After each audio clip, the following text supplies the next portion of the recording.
Hello, BookTube. I have a very small mail haul for you today to end out the week on a hot, bright, sunny day in the middle of summer here in Boston. 80 degrees. It's true that the foliage has fallen off the trees, and that's a pity because there's a lot less shade to comfort the bean and I when we go on our walks because it's hot outside. It's predicted to stay hot for the next 4, 5, 6 days. There's a temperature drop that's predicted in the early part of next week. I don't see any reason for it, so I don't believe it's going to happen. And that's just it. That is just the world we will live in, where it is in Boston, 70 and mild, always. That, full stop, except for the hell month at the heart of summer. A little bit amazing, but there's nothing that can be done about it, and it does make for wonderful walks, exhausting walks, as you can see. Her nibs is exhausted. Of course, she'd be a lot less exhausted if a feature of our walk was not for her to scream at every human to fuss over her, to wave her paws in the air, screaming at them to come over and fuss over her so that she can just go, If she just let people be, maybe she wouldn't be so exhausted. But anyway, we have one periodical and one package. So it won't take long. It'll just be a little visit between the two of us. I do feel the urge to do a Steve stream. I just don't know if it's a good idea. I'll have to mull on that and maybe do a Steve stream later today. The periodical is the New Yorker. This is an absolutely gorgeous classic New Yorker cover. I think a New Yorker cover always has a kind of a point. It's not just a pretty illustration. It always has a kind of a point. I think the kind of a point here is probably the masks that are now part of the fall foliage. They're coming in different colors. It could be, but I love it anyway. Just a glimpse of the world as it is now. And there are a few interesting things in this issue that I thought we'd go over, good and bad. One of them is a letter in the letters column. For the longest time, the New Yorker did not run letters. Even though they got them, they didn't run them. They were so persistent about it, so snooty about it, not wanting to hear from commoners, that there was actually, in the old Spy magazine, there was a running gag about how the New Yorker won't run its own letters. But they do now, and they got a mansplaining letter of tectonic proportions today that I thought I would read you in all of its, well, actually, glory. The writer is from the University of Pennsylvania, and this is the letter. In her discussion of ancient techniques of sound engineering, Riva Galchen mentions the Hagia Sophia's angled walls and echoes they produce, once deemed, quote, angels' wings. Although sound engineering does have a long history, the analysis of ancient buildings is not a particularly effective way to learn about acoustics. And indeed, the sound quality in Hagia Sophia, which admittedly provides a unique visual spectacle, is terrible. The building's architects were grounded in geometric theory and influenced by a heady dose of Neoplatonism. Acoustics were far down on their list of priorities. Ambient noise plagues the Hagia Sophia to this day, even when it's empty. Lengthy reverberations time destroys all clarity of sound. Though it might have been filled with music, such as the Byzantine liturgy, which was sung there, the words would have been unintelligible.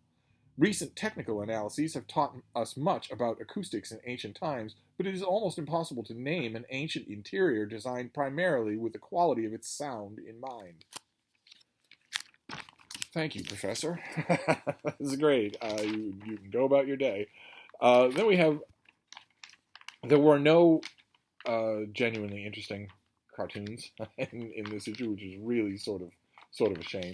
We have an article by Eliza Griswold about Pennsylvania preparing to deny democracy.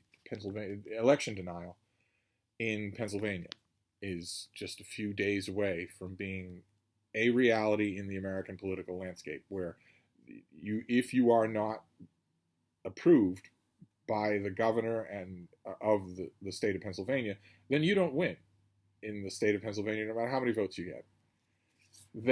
The governor of the would-be governor of Pennsylvania, all of the people involved in the levers of power to oversee the election that is coming up in Pennsylvania, have already stated outright on camera their intent to defraud the voters.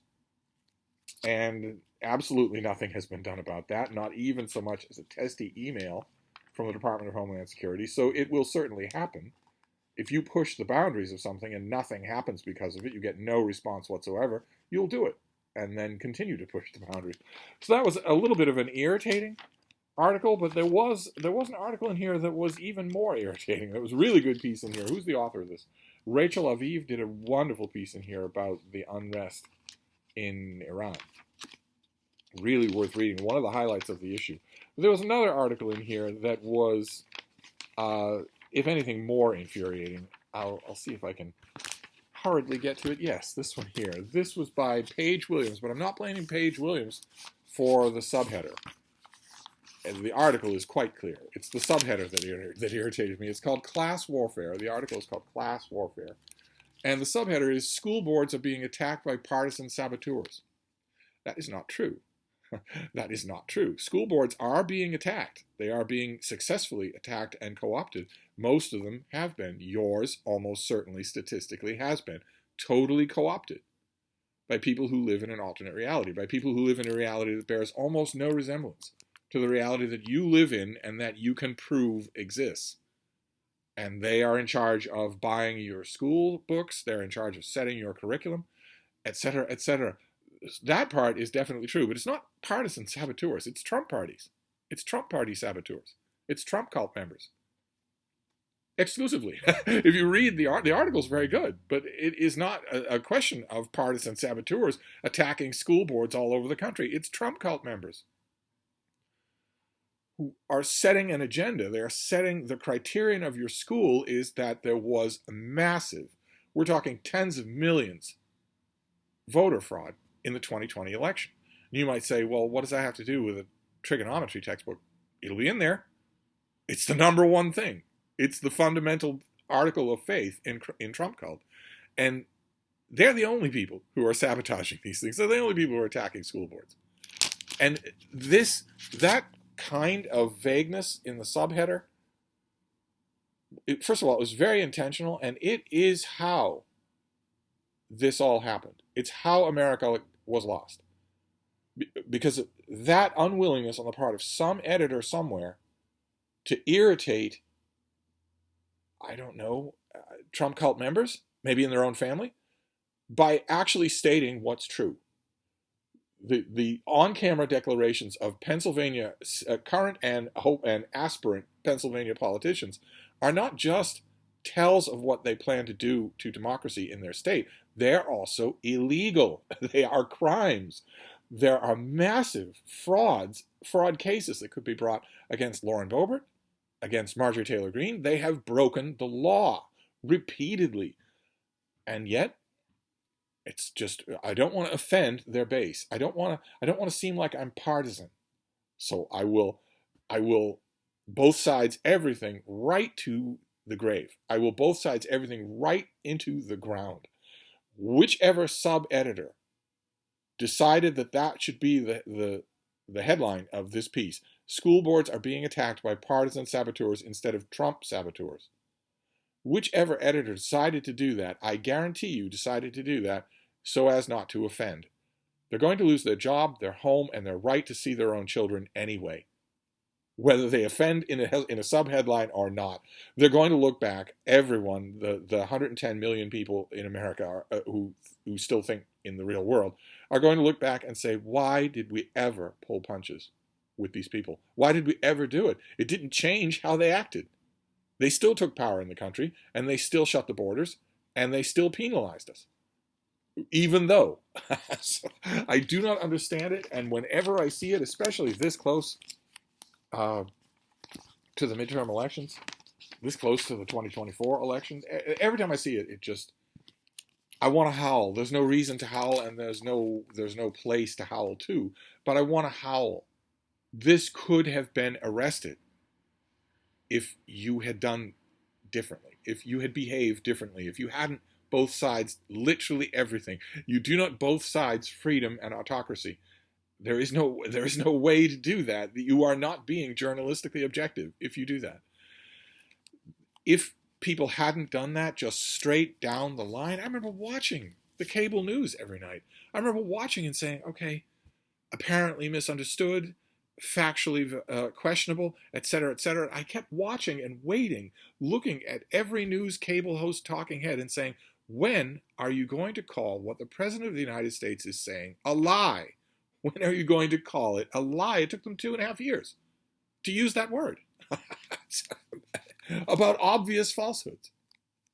Well, Sean Spicer, he seemed very, very adamant. What do you think about how adamant he was? No, he was just visibly wrong. He was observably, calculatedly, factually wrong. That was right out of the starting gate. But the crowd that attended Donald Trump's first inauguration was the largest crowd to attend an inauguration ever in history, period. Factually, obviously wrong. Visually wrong. But also the Parks Department keeps records of these things. Well, he seemed awful passionate about it. It seems that he might not be correct. What do you think about how passionate he was, though? And the irritation got worse, I must say, because in this case it's predictable. I have long been on record what I think about Malcolm Gladwell. I've been long on record about what a moron this guy is, and how he has somehow managed very adroitly to preserve his position as a weirdly respected social commentator with a slight veneer, like a thinly smeared veneer of science or sciencey accuracy about himself. Maybe it's the hair. Maybe if he didn't look the way he does, maybe he wouldn't be able to parlay this to fatuous and credulous business people in the C ring of so many corporations. He's a moron. And his analysis is always absolutely ridiculous. But in the last 20 years, it has also taken on an element that I really hate. I hate it more than just a mega platformed moron. It's taken on a fawning nature. It has a fawning note to it. He very much knows who pays his bills. He very much knows whose house intellectual he is. He's the house pseudo-intellectual of all the worst people in the world. And I don't know why I keep reading his work, but if it's in the New Yorker, I'm not going to get an issue of the New Yorker and not read it from cover to cover. And he has a piece here called Severance. It's about Jack Welch. The subtitle here is, Jack Welch was the most admired CEO of his day. Have we learned the right lessons from him? That's not what the piece is about. And it doesn't, even in the glowing hagiography that Malcolm Gladwell trowels all over Jack Welch in this piece, it's easy to see by a couple of pages into the piece, let alone read the whole thing. It's easy to see that Jack Welch was not one of the most admired CEOs, that he was, in fact, an absolutely Chernobyl in the middle of the night, glowing a-hole. Someone who, there's an anecdote that's lovingly told by Gladwell at the end of the piece about how Welch was driving down the road and in Nantucket, I think, leaving or going to the Nantucket Golf Club, and decided just to drive in the middle of the road, just on the dividing paint. So cars were swerving out of his way. The oncoming cars were swerving out of his way. The anecdote is lovingly told about how he didn't even seem to notice, because the anecdote is clear on its face, but does Gladwell examine it? No, he does not. Why? Jack Welch certainly did notice that he was driving in the middle of the road where literally no one drives and where you can die if you do. He certainly noticed that he was doing that. The underlying message of the anecdote is that he lived in a world completely without consequences. If he ran into a car that was coming his way because he was driving in the middle of the road, or drove a car off the road into a concrete pylon, or into a ditch, or into a pond, nothing that the people in that car could do would hurt him by even a fraction of a decimal point of his net worth. If he was pulled over by a policeman, not only could the policeman not do anything to him at all, but he could have the policeman fired and probably the policeman's commissioner fired that same afternoon. That's why he did it. That's the point of the anecdote. It's not that he was this weird, out-of-the-box, average of the 5 people you spend the most time with, bro-tube hero of unconventional thinking. It was that he was a monster who knew that he was invulnerable to any kind of consequences. But you won't get that in the article. Oh, so revolting. Absolutely revolting. Then Stephanie Burt. did an article on the ever-expanding multiverse, the concept of the multiverse, both as it's currently reflected in some Marvel studio productions, and also as it has been reflected in comic books over decades. And it was pretty interesting. It smacked. I don't know about anything about Stephanie Burt, but it smacked of a quick Wikipedia sojourn rather than anyone who's lived with this stuff. But it was still sort of interesting. Far less charitable. A TV review from the author's name is Inku Kang. I believe that Inku Kang is the New Yorker's new TV critic. And I want to read you. The article is a review, allegedly, of the new AMC TV series Interview with the Vampire. And in case you were holding off on watching that series and wondering whether or not it was infected by modern Twitter politics, whether or not you were going to be hit over the head with modern Twitter politics, I want to read you a line that will completely resolve the issue for you. Let me see if I can find it here. Yes, it's all about the vampire Lestat turning Lewis into a vampire. And at one point early on, in a swoon of infatuation and white saviorism, Lestat turns Lewis into a vampire. Well, if you don't like the white saviorism, you could have left Lewis white instead of changing him into a black man. You're damned if you do and damned if you don't here. It's white saviorism. It wasn't that in the book. Okay? So when you say white saviorism, you're criticizing the show, not the book.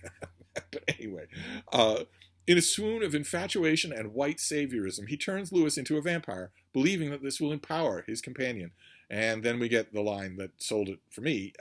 But it takes the Frenchman a long while to realize what his lover understands intuitively. Not even immortality supersedes race.